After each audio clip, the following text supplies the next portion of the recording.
जय हिंद। मेरा नाम है रोहित सिंह। अभी तक आपने अपने चैनल RSR हॉट टिप्स को सब्सक्राइब नहीं किए हैं तो सब्सक्राइब कर ले, बगल के बेल आइकन को प्रेस कर दें। आज की वीडियो में हम लोग देखेंगे ज्ञान बिंदु के बायोलॉजी में से फुल नोट डिटेल्स देखेंगे, वो भी सब्जेक्टिव देखेंगे। आज हम लोग चैप्टर नंबर 6 देखेंगे, nutrition in plant and human, पौधों में और मानव में पोषण देखेंगे। ये चैप्टर नंबर 6 है। इससे पहले चैप्टर नंबर 5 हम लोग कंप्लीट कर चुके हैं। जैसा हम लोग का सीरीज चल रहा है वन डे वन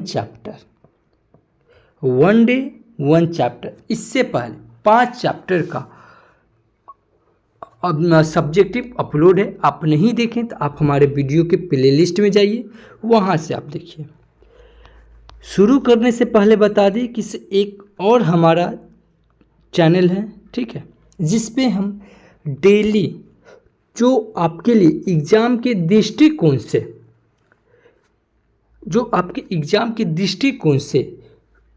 और करंट अफेयर्स की सबसे ज़्यादा भूमिका निभाती है, वो टॉप 5 करंट अफेयर्स आपके लिए हम अपलोड करते हैं। ये वीडियो अप्रोक्स 5 से 6 बजे के बीच में ये वीडियो अपलोड हो जाती है।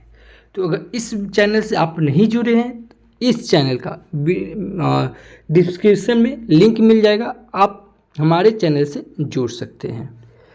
चलिए शुरू करते हैं। और शुरू करने से पहले बता दें कि अभी अगस्त महीने समाप्त हुई है और अगस्त महीने से जितने भी महत्वपूर्ण दिवस मनाए जाते हैं ये सबका एक वीडियो अपलोड है, आप वीडियो की डिस्क्रिप्शन में लिंक से देख सकते हैं।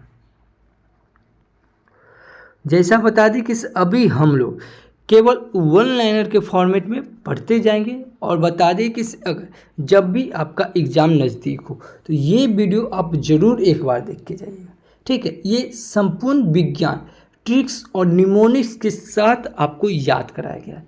ये वीडियो वन शॉट वीडियो है, अप्रोक्स 3 घंटा 14 मिनट का ये वीडियो है। ये वीडियो आप यदि देख के जाते हैं तो साइंस से ज़्यादा प्रश्न आने की संभावना है, ठीक है। तो जो प्रश्न आएगा यहीं से आने की संभावना है और इसमें टोटल साइंस हम कवर अप करवाए हैं एग्ज़ाम के दृष्टिकोण से। तो ये वीडियो आप ज़रूर देखिएगा। पढ़ाने के साथ साथ बता दें इसमें याद करवाए गए हैं ताकि एग्ज़ाम में आप कैसे पहुंच सकते हैं। और बता दें जिस प्रकार हम लोग साइंस कंप्लीट किए हैं उसी प्रकार ये बिहार आपके लिए कंप्लीट है। ये ट्रिक्स और निमोनिक्स के साथ आपको ये वीडियो आप देख लेंगे 1 से 2 बार, पूरा का पूरा बिहार आपके दिमाग में छप जाएगा। टोटल कवर अप किए हैं इसमें एग्ज़ाम के दृष्टिकोण से।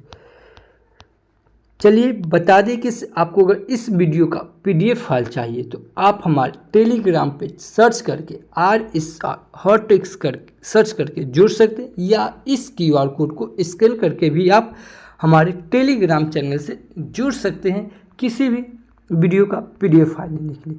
चलिए हम लोग शुरू करते हैं। जैसा हम लोग का चल रहा है वन डे वन चैप्टर, तो वीडियो थोड़ी लंबी होगी, वीडियो के अंत तक आप जरूर बने रहिएगा। चलिए तो फिर शुरू करते हैं। सजीवों को अपने जीवन की अस्तित्व को बनाए रखने के लिए जीवन पर्याप्त भोजन की आवश्यकता होती है। भोजन शरीर में ऊर्जा की आपूर्ति करते हैं जिससे जीवन की सभी उपापचयी क्रिया संचालित होती है। इसके अतिरिक्त भोजन से प्राप्त ऊर्जा सजीवों के शरीर के निर्माण, वृद्धि और विकास के लिए भी आवश्यक है। पोषक ऐसा जैव प्रक्रम है, ठीक है, यानी कि लाइफ प्रोसेस है जिसमें सजीव भोजन को ग्रहण कर उनका उपयोग करते हैं तथा उनसे ऊर्जा प्राप्त करते हैं। विभिन्न प्रकार के सजीवों में पोषण 2 प्रकार के होते हैं, एक स्वपोषण होता है और एक परपोषण होता है, ठीक है। एक स्वपोषण होता है, एक परपोषण होता है। स्वपोषण पोषण की वह विधि जिसमें सजीव भोजन के लिए किसी अन्य सजीव पर निर्भर नहीं रहे, वह स्वपोषक कहलाता है। जिससे सजीव में स्वपोषण होता है उसे स्वपोषी कहते हैं। ठीक है। ऑटोट्रोफस दो ग्रीक शब्द है। ऑटो और ट्रॉफ के मेल से बना ऑटो शब्द का अर्थ स्वतः और सेल्फ होता है। ठीक है। तथा ट्रॉफ का अर्थ पोषण यानी कि न्यूट्रिशन होता है। स्वपोषण के भी दो प्रकार होते हैं, प्रकाशीय स्वपोषण और रासायनिक स्वपोषण। कुछ एक कोशिकीय जीव तथा सभी हरे पौधे सूर्य की प्रकाश की सहायता से ग्लूकोज भोजन का निर्माण करता है। यह प्रकाशीय स्वपोषण हुआ, जो प्रकाश संश्लेषण भी कहलाता है। एक है रासायनिक स्वपोषण। इस प्रकार का स्वपोषण कुछ जीवाणु जैसे फेरोमोनास, सल्फोमानास, बिगियाटोआ आदि में पाया जाता है। यह जीवाणु लौह, यौगिक तथा हाइड्रोजन सल्फाइड का ऑक्सीकरण कर ऊर्जा प्राप्त करता है। ये अभी हम लोग पढ़े स्वपोषण के बारे में। अब हम लोग परपोषण के बारे में पढ़ेंगे। परपोषण या विषम पोषण। पोषण की वह विधि जिसमें सजीव अपना भोजन स्वयं नहीं बना सकता एवं पोषण के लिए प्रत्यक्ष या परोक्ष रूप से पौधे पर निर्भर रहता है, परपोषण कहलाता है। ऐसे जीव जिनमें परपोषण होता है वे परपोषी कहलाते हैं। हेटेरोट्रोफ भी ये दो ग्रीक शब्द हैं, हिट्रो तथा ट्रॉफ से मिलकर बना हिट्रो का अर्थ विषम या भिन्न होता है तथा ट्रॉफ का अर्थ पोषण होता है। ये भी परपोषण तीन प्रकार के होते हैं। पहला मितजीवी पोषण। मितजीवी पोषण में जीव अपना भोजन मृत्यु जंतु और पौधे के शरीर से प्राप्त करता है।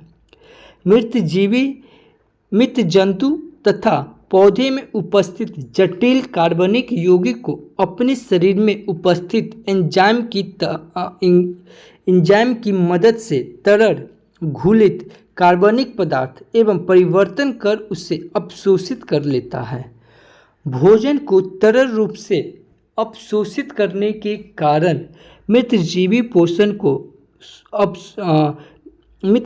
पोषक अपशोषक पोषक भी कहा जाता है।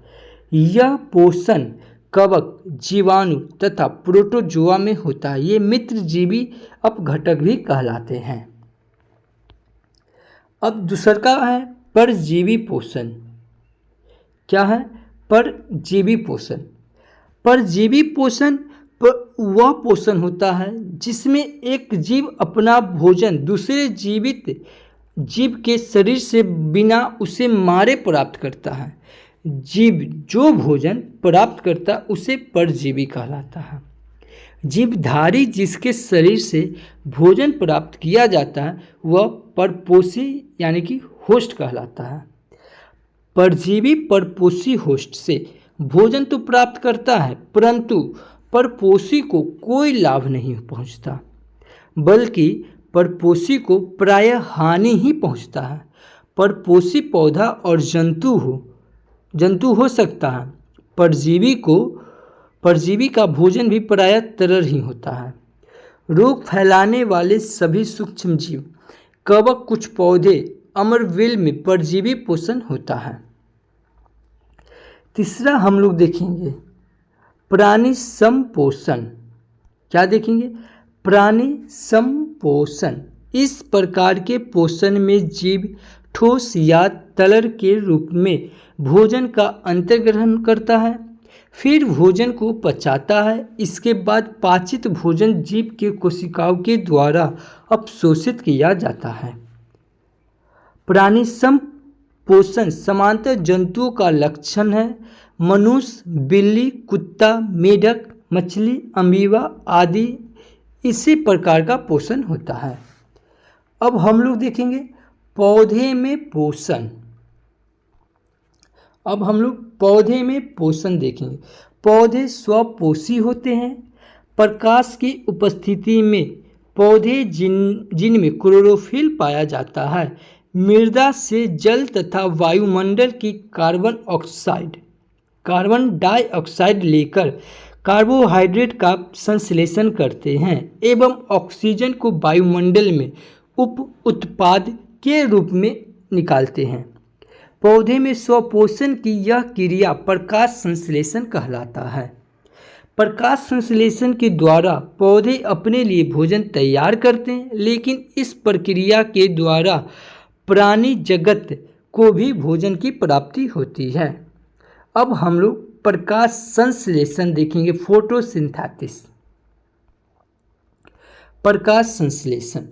प्रकाश संश्लेषण एक जटिल रासायनिक प्रतिक्रियाओं का श्रृंखला है जो हरे पौधे के कोशिका के अंदर संपन्न होता है। पादप कोशिका के हरित लवक में स्थित क्लोरोफिल सूर्य के विकिरण ऊर्जा को अवशोषित करता है तथा इस ऊर्जा द्वारा पत्तियों में स्थित जल दो भाग ऑक्सीजन तथा हाइड्रोजन में विभक्त हो जाता है। ऑक्सीजन पत्तियां के रंध्र से बाहर वायुमंडल में आ जाते हैं तथा हाइड्रोजन कार्बन डाइऑक्साइड से मिलकर ग्लूकोज बनाते हैं।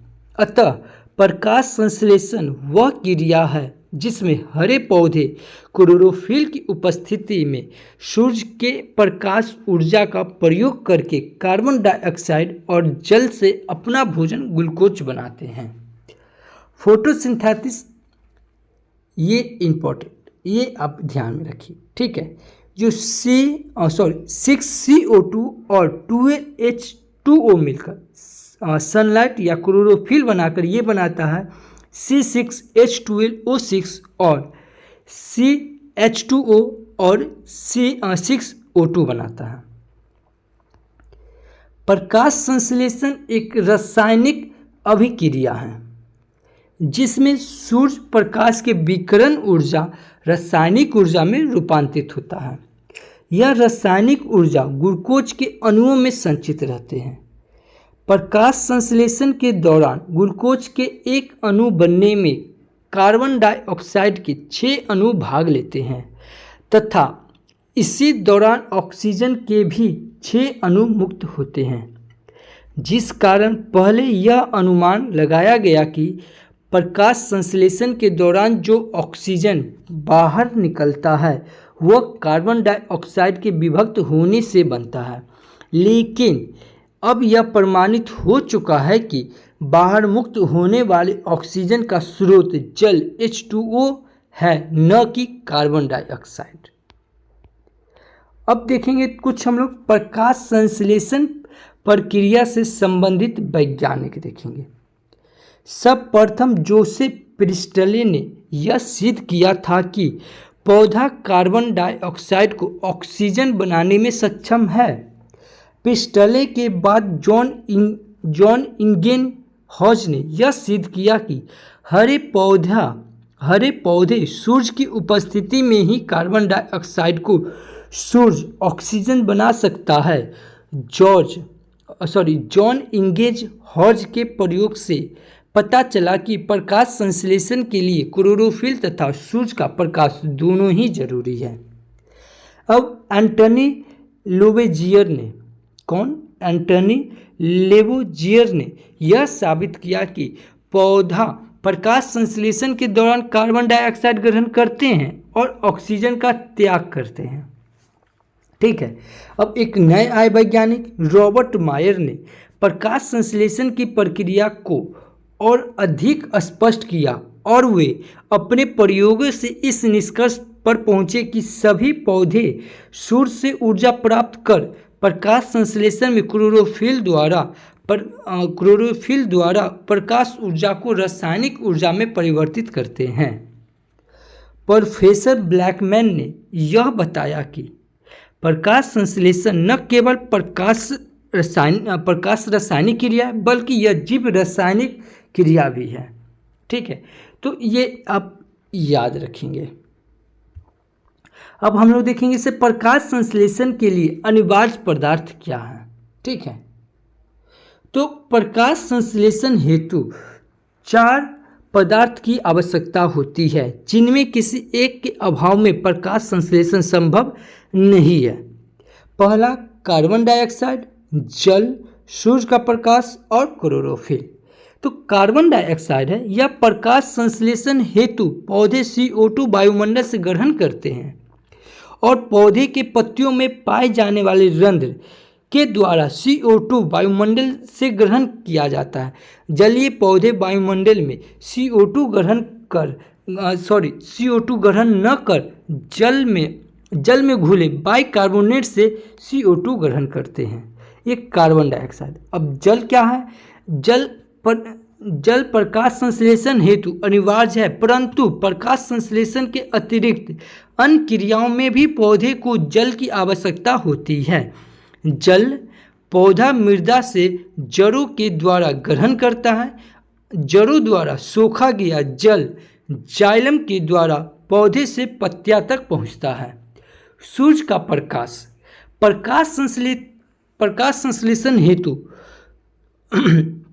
प्रकाश संश्लेषण हेतु आवश्यक ऊर्जा सूर्य के प्रकाश से ही प्राप्त होती है। ऊर्जा के प्रकाश के अभाव में अथवा अंधेरे में प्रकाश संश्लेषण नहीं हो सकता है। कोई भी कृत्रिम प्रकाश जिसमें विकिरण ऊर्जा निकलती है उसे प्रकाश संश्लेषण हो सकता है। अब क्लोरोफिल क्या है? प्रकाश संश्लेषण हेतु क्लोरोफिल एक महत्वपूर्ण तथा अनिवार्य घटक है जो हरित लवक में पाया जाता है। क्लोरोफिल ही सूर्य के प्रकाश संश्लेषण ऊर्जा या विकिरणीय ऊर्जा के टैप कर उसे रासायनिक ऊर्जा में बदलते हैं। अब हम लोग देखेंगे प्रकाश संश्लेषण की अवस्थाएं। क्या देखेंगे? प्रकाश संश्लेषण की अवस्थाएं देखेंगे। तो प्रकाश संश्लेषण के जटिल प्रक्रिया हैं जो 2 चरणों में संपन्न होता है। पहली प्रक्रिया है प्रकाश प्रक्रिया। यह अभिक्रिया प्रकाश की उपस्थिति में हरित लवक के गिराना वाले भाग में होता है। ठीक है, हरित लवक के गिराना वाले भाग में होता है। इस अभिक्रिया की खोज हिल नामक वैज्ञानिक ने की थी, जिसके कारण इसे हिल अभिक्रिया भी कहते हैं। प्रकाश अभिक्रिया में निम्नलिखित अभिक्रियाएं क्रमिक रूप से होते हैं। पहला क्या है? सर्वप्रथम क्लोरोफिल सूर्य के प्रकाश से ऊर्जा ग्रहण करते हैं। क्लोरोफिल एक अणु है जो परमाणुओं से बना है। सूर्य प्रकाश के फोटोन द्वारा क्लोरोफिल परमाणु के इलेक्ट्रॉन उत्तेजित हो जाते हैं। इसके बाद जल का प्रकाशिक अपघटक होता है। जल के प्रकाशिक अपघटक से H तथा OH आयन बनते हैं। OH आयन से पुनः O2 तथा CO2 का निर्माण होता है। O2 वातावरण से मुक्त हो जाते हैं। ठीक है, ये इस प्रकार का फोटोसिंथेसिस ऑफ वाटर। 4H2O से 4H प्लस और 4OH माइनस बनता है। ठीक है, और यहाँ पर है 4OH से 2H2O और O2 4 हीलियम बनता है। ठीक है, अब तीसरा क्या है? जल के प्रकाशिक अपघटक से निकले H प्लस को विशेष प्रकार के हाइड्रोजन ग्राही विटामिन NADP प्लस यानी कि निकोटिनेमाइड, एडेनियम और डिनिक्लोराइड और फोस्फेट ग्रहण कर लेता है।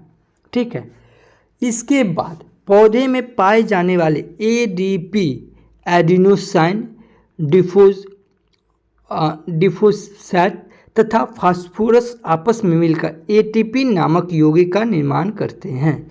ATP बनाने की प्रक्रिया को फोस्फेटीकरण कहा जाता है। प्रकाश संश्लेषण के प्रकाश अभिक्रिया में NADPH2 और ATP का निर्माण होता है। NADPH2 तथा ATP का प्रयोग प्रकाश संश्लेषण की दूसरी अवस्था या अप्रकाशीय अभिक्रिया में होता है।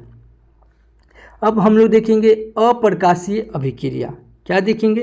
अप्रकाशीय अभिक्रिया। इस अप्रकाशिक डार्क अभिक्रिया इसलिए नहीं कहते कि यह अंधेरे प्रकाश की अनुपस्थिति में होता है, बल्कि इसलिए कहते हैं कि इस अभिक्रिया हेतु प्रकाश की जरूरत नहीं है। अप्रकाशीय अभिक्रिया हरित लवक के स्टेरमा वाले भाग में प्रकाश अभिक्रिया में बने NADPH2 तथा ATP की सहायता से संपन्न होता है।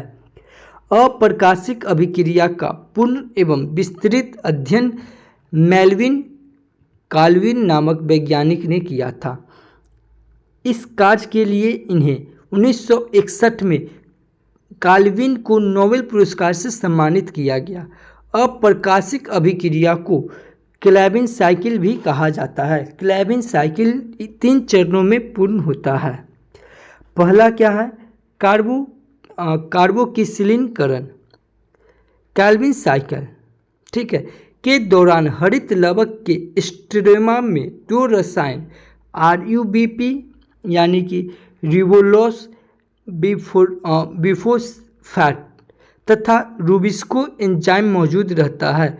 रूबिस्को एंजाइम उत्प्रेरक की उपस्थिति में CO2 का RUBP से संयोजन कार्बोक्सिलीकरण कहा जाता है।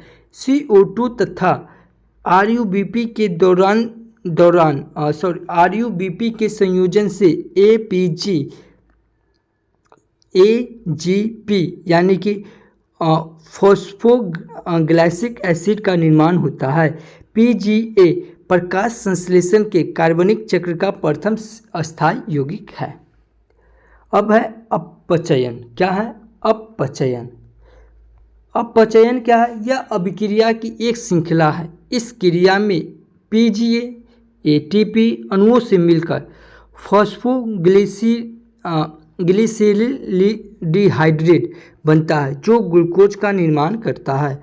अब है पुनर्जनन। इस क्रिया RUBP के अणु का निर्माण पुनः हो जाता है, जिसका उपयोग कार्बोक्सिलीकरण में हुआ था। RUBP के पुनः निर्माण होने से क्लेविन साइकिल बिना किसी बाधा के नियंत्रण जारी रहता है। क्लेविन साइकिल में CO2 के प्रत्येक अणु के स्थिरीकरण के लिए ATP के 3 अणु तथा NADPH2 के 2 अणु की आवश्यकता होती है। ग्लूकोज के 1 अणु के निर्माण हेतु क्लेविन साइकिल से 6 चक्कर की आवश्यकता होती है। इससे 6 अणु CO2 के स्थिरीकरण या ग्लूकोज में बदलने हेतु 80 ATP तथा 12 NADPH2 की जरूरत पड़ती है। संपूर्ण अप्रकाशीय अभिक्रिया या क्लेविन साइकिल को निम्न समीकरण द्वारा दर्शाया गया है। तो ये समीकरण आप याद रखिएगा, क्योंकि एग्जाम में ये समीकरण बनाने की जरूरत देती है। अब हम लोग देखेंगे प्रकाश संश्लेषण को प्रभावित करने वाले कारक। देखिए, ऐसा नहीं कि इस वीडियो को आप लोग लास्ट में मतलब बीच में ही छोड़ के चल जाइए। अब देखिए, कुछ चीज़ है तो है, ठीक है, जो फैक्ट है वो फैक्ट है। ये आपको कोई भी जॉब लेने के लिए, ठीक है, जिस प्रकार कंपटीशन बढ़ रहा है तो आपको सिलेबस कवर करना ही पड़ेगा, तो करना ही पड़ेगा, ठीक है।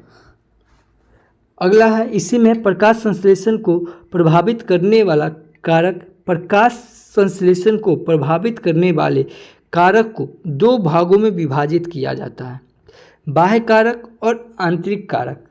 ताप, प्रकाश और CO2 तथा जल बाह्य कारक है तथा क्लोरोफिल की मात्रा, जीवद्रव, कोशिका में संचित भोजन की मात्रा और पत्ती की आंतरिक संरचना आंतरिक है।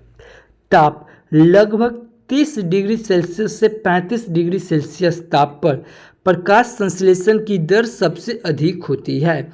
इससे अधिक ताप पर प्रकाश संश्लेषण की दर घट जाती है। गर्म प्रदेशों में 5 डिग्री सेल्सियस से नीचे ताप पर प्रकाश संश्लेषण नहीं होता और प्रकाश पत्तियों तक जो प्रकाश पहुंचता है उसका 80% पत्तियों द्वारा अवशोषित हो जाता है। शेष प्रकाश परावर्तित हो जाता है, लेकिन पत्तियों द्वारा अवशोषित प्रकाश का मात्र 0.5 से 3.5% ही प्रकाश संश्लेषण में उपयोग होता है।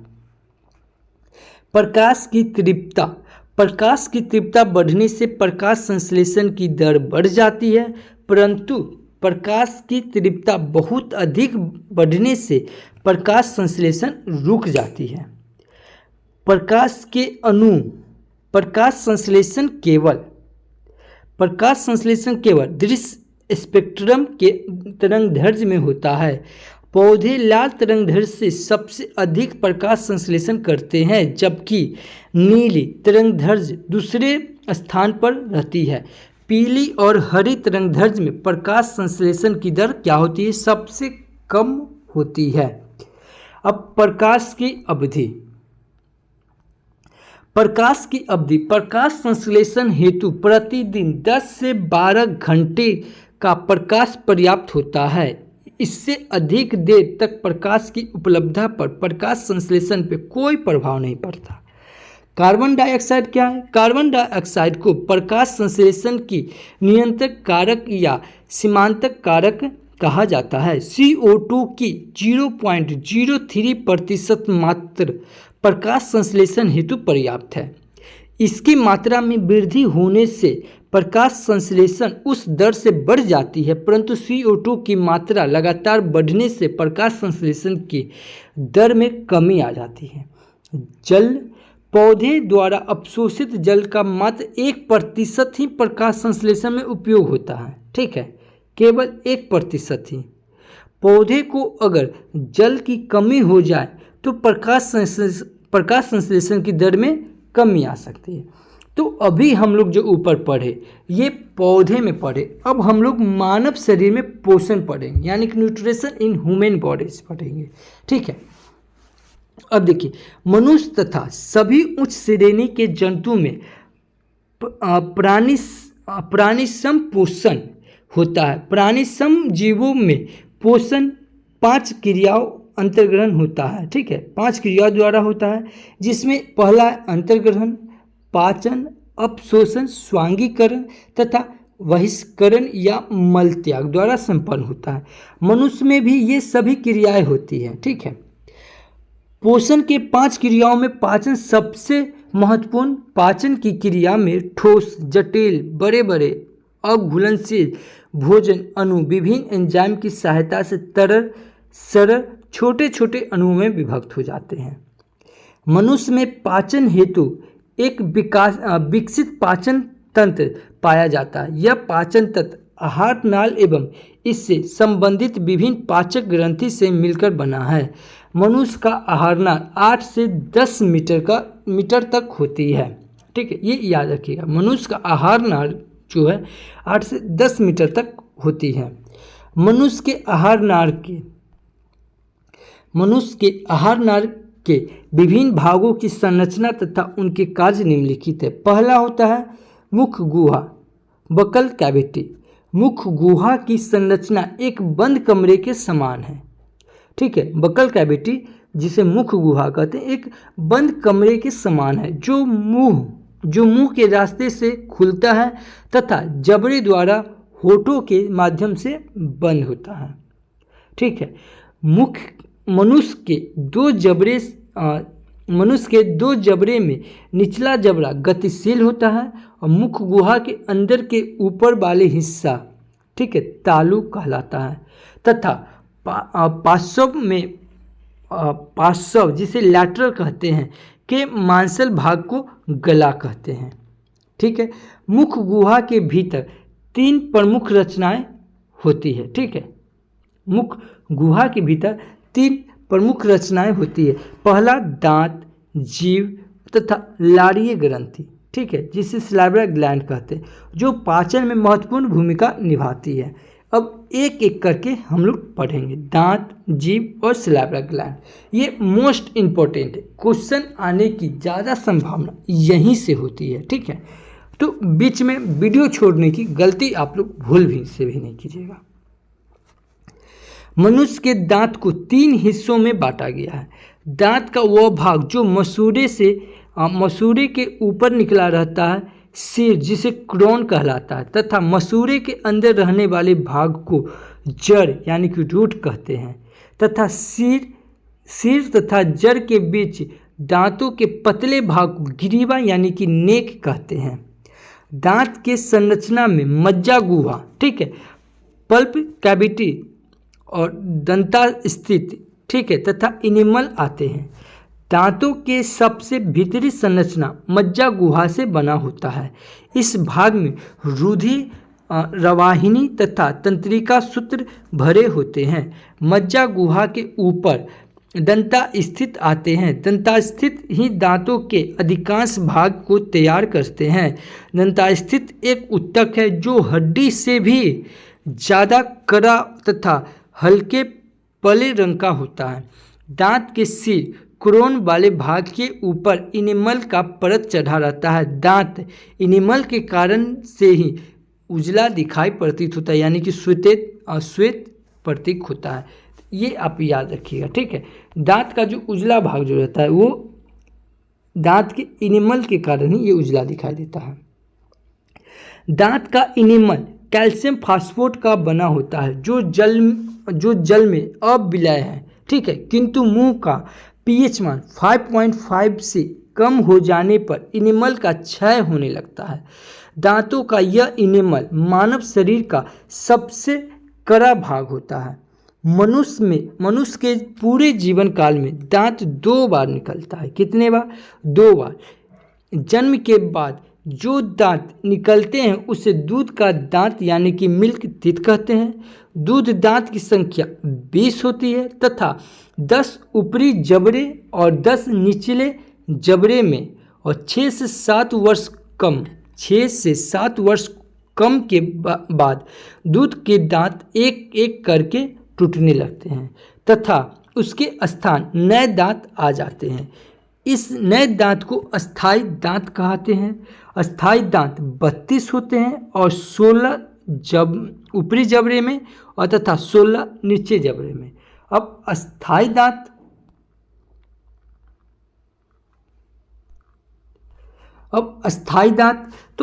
दांत भी 4 प्रकार के होते हैं, ठीक है। इंसीजर जिसे कर्तनक कहते हैं, कैनाइन जिसको भेदक कहते हैं, और प्रीमोलर और मोलर। एक एक करके देखेंगे। इंसीजर यह दांत पकड़ने तथा काटने के काम आते हैं। ऊपरी तथा निचले जबड़े में 4 की होती है, ठीक है। अब क्या है? कैनाइन यानी कि भेदक। यह दांत फाड़ने के काम आते हैं। ऊपरी तथा निचले जबड़े में इसकी संख्या 2 होती है। और प्रीमोलर यह कुचलने वाले दांत है। ऊपरी तथा निचले जबड़े में इसकी संख्या 4 होती है। और मोलर जो है यह चबाने वाला दांत है और ऊपर तथा निचले जबड़े में इसकी संख्या 6 की होती है। बच्चे के दूध दांत में प्रीमोलर तथा अंतिम मोलर दांत का अभाव होता है, ठीक है। मनुष्य के पूरे जीवन काल में कुल 52 दांत निकलते हैं, ठीक है। जन्म के बाद मनुष्य में 2 बार दांत निकलते हैं। इस अवस्था को डाइफोडोंट कहा जाता है। मनुष्य में 4 प्रकार के दांत पाए जाते हैं। ऐसे दांत वाले प्राणी हेटेरोडोंट कहलाते हैं। जैसे दंत सूत्र, ये क्या? दंत सूत्र ये इंपॉर्टेंट है, ठीक है। दंत सूत्र क्या है? वयस्कों में यानी कि मनुष्य में, ठीक है, और एक बच्चों में। तो ये 2 1 2 3 2 1 2 3 गुने 2 यानी कि इसको अगर जोड़ के 2 से गुना कर देंगे तो ये 32 हो जाएगा, ठीक है। और 2 1 0 2 2 1 0 2 ये इसको दोनों को जोड़ के 2 से गुना कर देंगे तो ये 20 हो जाएगा। ये बच्चों में दांत पाया जाता है और ये वयस्कों में। मनुष्य के ऊपरी तथा निचली जबड़े में निम्न तरह के 4 प्रकार के दांत व्यवस्थित रहते हैं। ये हम लोग दांत के बारे में पढ़ ले। अब हम लोग जीभ के बारे में पढ़ेंगे। एक जीभ, ठीक है, एक जीभ मास्टर संरचना है। इसके द्वारा निम्नलिखित कार्य संपन्न किए जाते हैं। पहला क्या है, यह लार ग्रंथि से स्रावित होने वाले लाल स्लैब्रा को भोजन के साथ मिलता है। जीभ के द्वारा भोजन का स्वाद ग्रहण किया जाता है, इसके बाद हमें स्वाद की अनुभूति होती है। यह दांत की भीतरी सतहों को साफ एवं चिकना रखती है। भोजन निगलने में जीभ मदद होती है। जीभ हमें बोलने में भी मदद करती है। जीभ की सतह पर 3 प्रकार रोएदार रचनाएं पाई जाती है जिन्हें पैपिला कहा जाता है। पैपिला में स्वाद कलिकाएं यानी कि टेस्टी बड पाए जाते हैं जो स्वाद ग्रहण का कार्य करती है।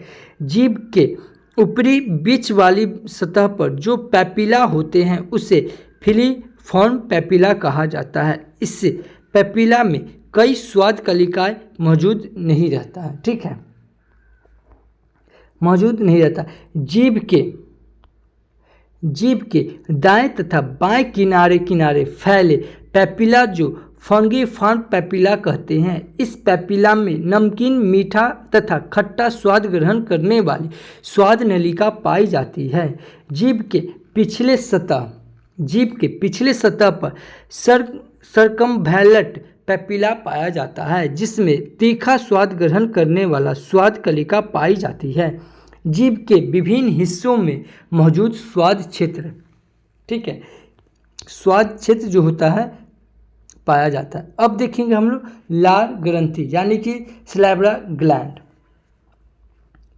मनुष्य के मुख गुहा में कुल 3 जोड़ी लार ग्रंथि पाई जाती है। इस ग्रंथि में नली पाई जाती है, अतः यह बाह्य स्रावी ग्रंथि है।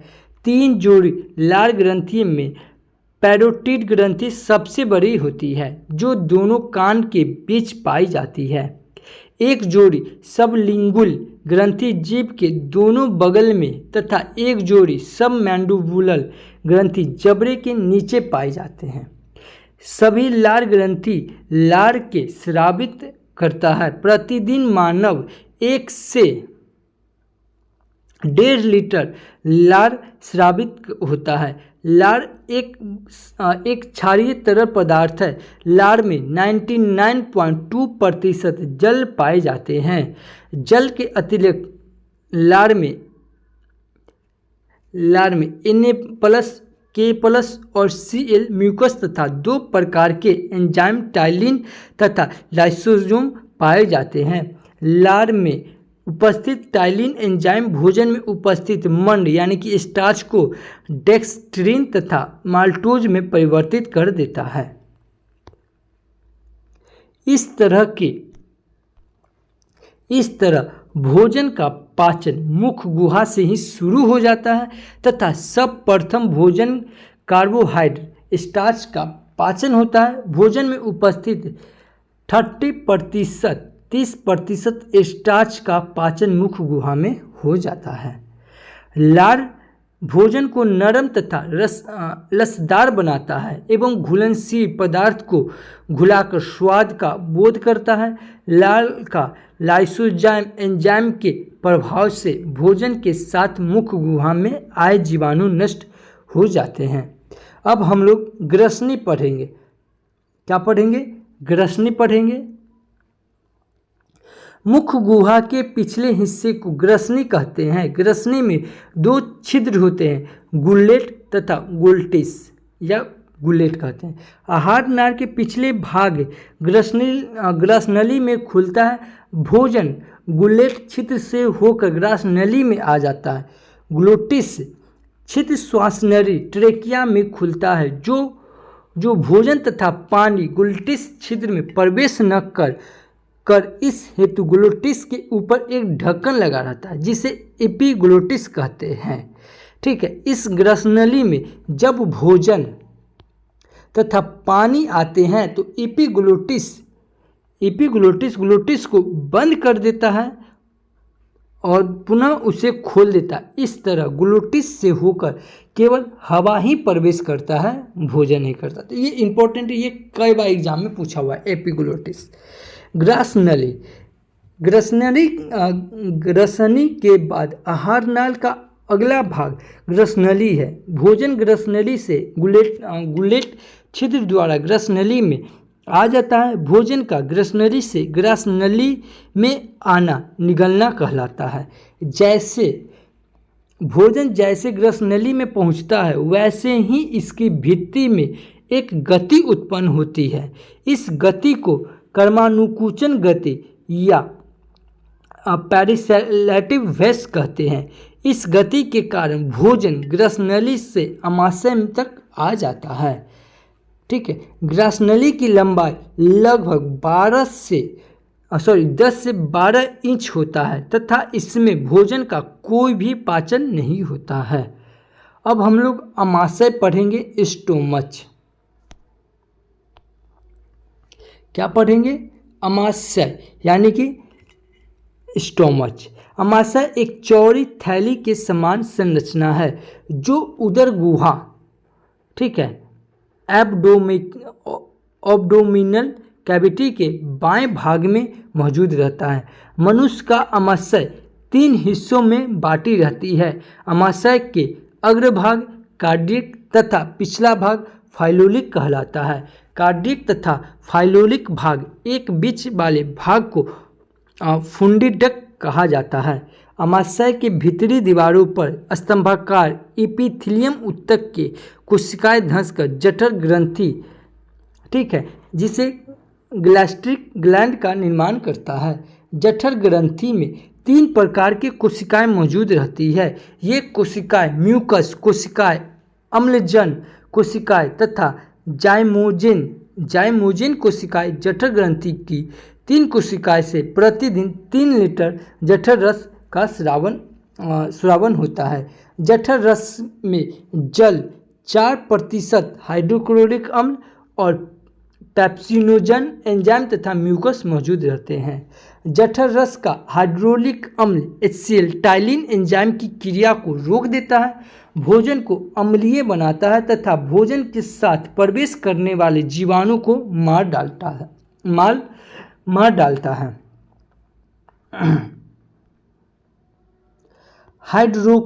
हाइड्रोक्लोरिक अम्ल के अभाव से हाइड्रोक्लोरिक अम्ल के प्रभाव से जठर रस में मौजूद पेप्सिनोजेन एंजाइम सक्रिय पेप्सिन में बदलकर प्रोटीन का पाचन करता है। पेप्सिन प्रोटीन को पेप्टोन, पॉलीपेप्टाइड तथा प्रोटीओजेज में परिवर्तित कर देता है। आमाशय प्रोटीन पाचन का प्रमुख स्थान है। सर्वप्रथम प्रोटीन का पाचन इसी भाग में होता है। कहाँ? आमाशय में। ठीक है, पाचन इसी भाग में होता है, परंतु आमाशय में प्रोटीन का पूर्ण पाचन नहीं बल्कि आंशिक पाचन ही होता है। जठर रस के साथ स्रावित होने वाला म्यूकस आमाशय की दीवार तथा जठर ग्रंथियों को हाइड्रोक्लोरिक अम्ल तथा पेप्सिन एंजाइम के प्रभाव से बचाए रखता है। कभी कभी जठर ग्रंथि में हाइड्रोक्लोरिक अम्ल का स्राव अधिक हो जाता है जिससे म्यूकस का स्राव घट जाता है। ऐसी स्थिति में हाइड्रोक्लोरिक अम्ल आमाशय के दीवारों को क्षतिग्रस्त कर उसमें घाव उत्पन्न कर देता है। इस घाव को अल्सर कहते हैं। ठीक है, ऐसे व्यक्ति को अल्सर होने की संभावना ज़्यादा होती है जो लंबे समय तक भूखे ही रह जाते हैं। ठीक है, आमाशय के प्रोटीन के अतिरिक्त वसा का भी आंशिक रूप से पाचन शुरू हो जाता है। वसा पचाने हेतु आमाशय में गैस्ट्रिक लाइपेज एंजाइम स्रावित होता है जो वसा को वसा अम्ल यानी कि फैटी एसिड तथा ग्लिसरॉल से परिवर्तित कर देता है। अब शिशु के आमाशय के जठर ग्रंथि से प्रोरेनिन एंजाइम का स्राव होता है। प्रोरेनिन हाइड्रोक्लोरिक अम्ल के प्रभाव से सक्रिय रेनिन में बदल जाता है। रेनिन एंजाइम दूध में उपस्थित कैसिनोजेन प्रोटीन को कैसिन में बदल देता है। ठीक है, जो दूध में जो उपस्थित कैसिनिजोन प्रोटीन को कैसिन में बदल देता है। आमाशय में भोजन 4 से 5 घंटे तक रहता है। ठीक है, जिससे भोजन का स्वरूप गाढ़े लय के समान हो जाता है। भोजन के इस स्वरूप को क्राइम कहते हैं। क्राइम आहार नाल के अगले भाग छोटी आंत के प्रवेश में आता है। ठीक है, छोटी आंत में प्रवेश करता है। जिस रास्ते से भोजन ग्रास नली से अमाशय में प्रवेश करता है उसे कार्डियक ऑरिफिस कहते हैं, तथा जिस रास्ते से भोजन अमाशय से छोटी आंत में प्रवेश करता है उसे पायरोलिक ऑरिफिस कहते हैं। अब छोटी आंत के बारे में देखेंगे। छोटी आंत आहार नाल का सबसे बड़ा हिस्सा है। ठीक है, यह 6 मीटर लंबी तथा 2.5 सेंटीमीटर इसकी चौड़ाई होती है। शाकाहारी जीवों की छोटी आंत मांसाहारी जीवों की तुलना में अपेक्षाकृत बड़ी होती है। मनुष्य का छोटी आंत के 3 भाग होते हैं। छोटी आंत का अग्रभाग ग्रहणी कहलाता है। ग्रहणी के बाद छोटी आंत के 2 भाग क्रमशः जैजुनम तथा इलियम होता है। छोटी आंत का सबसे बड़ा तथा प्रधान भाग इलियम होता है। इसी भाग में अधिकतर भोजन का पाचन होता है। ग्रहणी छोटी आंत का सबसे छोटा भाग है।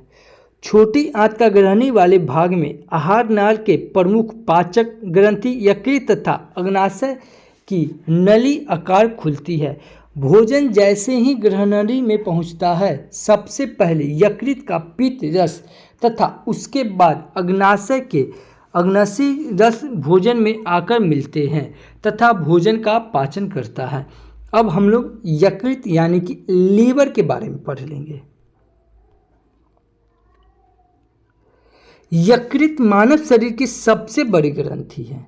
इसका द्रव्यमान लमसम 1.5 kg यानी कि 1.5 किलोग्राम का होता है।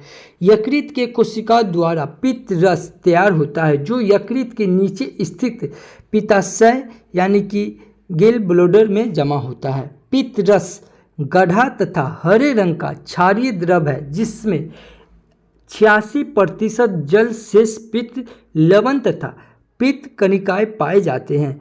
पित्त रस में भोजन को पचाने वाला कोई एंजाइम नहीं होता है। भोजन जैसे ही छोटी आंत की ग्रहणी में आता है पित्ताशय से पित्त रस निकलकर नली द्वारा ग्रहणी में आ जाता है। पित्त रस के 2 प्रमुख कार्य हैं। पहला काम है यह अमाशय से आए अम्लीय भोजन को क्षारीय बना देता है ताकि अग्नाशी रस भोजन पचा सके। यह वसा के बड़े अणुओं को तोड़कर उसका पायसीकरण करते हैं ताकि वसा का पाचन हो सके। बिना पायसीकरण का आहार नाल में वसा का पाचन संभव नहीं है। यकृत का प्रमुख कार्य, ये इंपॉर्टेंट है, ये ध्यान रखें। पित्त रस का निर्माण करना। इसके अतिरिक्त यकृत का अन्य भी महत्वपूर्ण कार्य है। पहला काम है यह विटामिन ए का संश्लेषण करता है तथा उसे संचित रखता है। विटामिन ए के अतिरिक्त यकृत कई कार्बनिक यौगिक को संग्रह करता है तथा यह लाल रक्त कण यानी कि आरबीसी के निर्माण हेतु लोह यानी कि Fe, ठीक है, लोहे का भी संचय करता है। यकृत शरीर में उपस्थित अतिरिक्त ग्लूकोज को ग्लाइकोजन के रूप में संचित रखता है। यकृत में बड़ी मात्रा में प्रोटीन का निर्माण होता है तथा रक्त स्कंद के काम आने वाला फाइब्रोनोजन प्रोटीन का निर्माण यकृत में ही होता है। यकृत में प्रोटीन के अतिरिक्त वसा में कोलेस्ट्रॉल का भी निर्माण होता है। यकृत शरीर में बनने वाले विषैले अमोनिया को यूरिया में बदल देता है। ये सब इंपॉर्टेंट बात था यकृत के लिए। अब हम लोग अग्नाशय के बारे में पढ़ेंगे। अग्नाशय अमाशय के ठीक नीचे स्थित होता है। अग्नाशय बाह्यस्रावी तथा अंतःस्रावी दोनों ग्रंथि के समान कार्य करता है। इस कारण इसे मिश्रित ग्रंथि भी कहा जाता है। अग्नाशय मुख्य रूप से एसिनर कोशिकाएं का बना होता है। इन कोशिकाओं से अग्न्याशी रस, ठीक है, जिसे पैनक्रियाज जूस स्रावित होता है, जिसमें कई प्रकार के पाचन एंजाइम होते हैं। एसिनर कोशिकाओं के बीच बीच अल्फा, बीटा तथा गामा नाम छोटी छोटी कोशिकाओं के गुच्छे होते हैं जिसे लैंगरहैंस दीपिका कहते हैं। ठीक है, लैंगरहैंस दीपिका कहते हैं। लैंगरहैंस दीपिका से हार्मोन का स्राव होता है। अग्नाशय से स्रावित होने वाला अग्नाशयी रस क्षारीय होता है। इसमें 98% जल होता है। अग्नाशयी रस में कई प्रकार के एंजाइम होते हैं जो निम्न है। पहला होता है ट्रिप्सिन। पहला क्या होता है? ट्रिप्सिन। यह एंजाइम प्रोटीन को पचाकर पेप्टोन और पॉलीपेप्टाइड तथा प्रोटीयोज में बदलता है। अब है क्राइमोट्रिप्सिन। यह भी ट्रिप्सिन एंजाइम की तरह प्रोटीन पर प्रतिक्रिया कर उसे पेप्टोन, पॉलीपेप्टाइड तथा प्रोटीयोज में बदल देते हैं। कार्बोक्सीपेप्टिडेज। यह एंजाइम बड़े पेप्टाइड अणु का छोटे पेप्टाइड अणु में बदल देता है। अब है एमाइलेज। यह एंजाइम स्टार्च तथा ग्लाइकोजेन को माल्टोज में परिवर्तित करता है। लाइपेज। यह एंजाइम वसा का पाचन कर वसा अम्ल तथा ग्लिसरॉल में परिवर्तित करता है। अब देखेंगे न्यूक्लिएज। न्यूक्लिएज क्या है? यह एंजाइम न्यूक्लिक एसिड को न्यूक्लियोटाइड्स में बदल देता है। अग्नाशय मानव शरीर की दूसरी सबसे बड़ी ग्रंथि है। क्या है? अग्नाशय दूसरी सबसे बड़ी ग्रंथि है। इसके द्वारा स्रावित अग्नाशय रस में भोजन के सभी अवयवों का पाचन करने वाला एंजाइम मौजूद होता है, जिस कारण अग्नाशय रस को पुनर्पाचक एंजाइम कहते हैं। ग्रहणी में पित्त रस का अग्नाशय रस की क्रिया होने के बाद भोजन जेजुनम और अंत इलियम में आ जाता है। इलियम में भोजन के आते ही छोटी आंत की दीवारें पर स्थित ग्रंथि से क्षारीय आंत रस या सक्कस एंट्रिकस का स्राव होता है, जो भोजन को पूर्ण रूप से पचा देता है। आंत रस में पाए जाने वाले एंजाइम तथा उनके द्वारा होने वाली प्रतिक्रिया निम्न है। तो पहला क्या है? पेप्टाइडेज एंजाइम पेप्टोन को एमिनो अम्ल में बदल देता है। लाइपेज एंजाइम बचा हुआ वसा को वसीय अम्ल तथा ग्लिसरॉल में बदल देता है। एमाइलेज माल्टोज को ग्लूकोज में परिवर्तित कर देता है। और लैक्टेज एंजाइम लैक्टोज को ग्लूकोज तथा गैलेक्टोज में बदल देता है। इनवेटस क्या है? इनवेटस एंजाइम सुक्रोज को ग्लूकोज में फ्रक्टोज में परिवर्तित कर देता है। और इरेप्सिन एंजाइम पेप्टाइड प्रोटीन का भाग है जो एमिनो अम्ल में बदल देता है। मनुष्य में प्रतिदिन लगभग 2 से 3 लीटर आंतररस स्रावित होता है। आंतररस के प्रतिक्रिया के बाद भोजन को पुनः पाचन छोटी आंत में संपन्न हो जाता है। भोजन के पुनः पाचन होने के बाद प्रोटीन से एमिनो अम्ल, वसा से वाष्पीय अम्ल और ग्लिसरॉल तथा जटिल कार्बोहाइड्रेट स्टार्च ग्लाइकोजेन से सरल कार्बोहाइड्रेट ग्लूकोज, फ्रुक्टोज और गैलेक्टोज बनाते हैं। छोटी आंत के इलियम वाले भाग में न सिर्फ भोजन का पुनर्पाचन होता है बल्कि पचे हुए भोजन का अपशोषण भी होता है। अपशोषण एक जटिल प्रक्रिया है जो इलियम के कोशिकाओं में मौजूद रसाकुर यानी कि इलियम द्वारा विसरण विधि से होता है। अपशोषण के उपरांत भोजन इलियम के रसाकुन में स्थित रुधिर वाहिनी में प्रवेश कर जाते हैं तथा रुधिर संचार द्वारा शरीर के समस्त अंगों के कोशिकाओं में वितरित हो जाते हैं। छोटी आंत में पचन के उपरांत भोजन तरल रूप में परिवर्तित हो जाते हैं। भोजन के इस स्वरूप को चाइल कहते हैं। अब हम लोग बड़ी आंत देखेंगे। अब थोड़ा सा ही, ज़्यादा नहीं, बस वीडियो के लास्ट तक जरूर बने रहिएगा क्योंकि हम लोग का टारगेट ही बड़ा है, 1 डे 1 चैप्टर, तो थोड़ी मेहनत तो करनी पड़ेगी। बड़ी आंत छोटी आंत आहार नार के अगले भाग बड़ी आंत में खुलती है। बड़ी आंत आहार नार का अंतिम भाग होता है। बड़ी आंत छोटी आंत की तुलना में अधिक चौड़ी परंतु लंबाई में छोटी होती है। बड़ी आंत के 2 भाग होते हैं, कोलन तथा मलाशय। छोटी आंत में पाचन तथा अपशोषण के उपरांत बचे अपचार तथा अपशिष्ट भोजन बड़ी आंत के कोलन में आ जाता है। कोलन में अपशिष्ट भोजन का जल अपशोषित हो जाता है। अंत में अपचा भोजन रेक्टम से संचित हो जाता है, जहां से यह समय समय पर मलधार एनस के रास्ते शरीर से बाहर निकल जाता है। छोटी आंत तथा बड़ी आंत के जोड़ पर एक छोटी नली होती है जिसे सिकस कहते हैं। सिकस के शीर्ष पर एक उंगली जैसी संरचना होती है जिसे अपेंडिक्स कहते हैं। सिकम तथा अपेंडिक्स दोनों ही मानव शरीर के अपशेषी अंग हैं।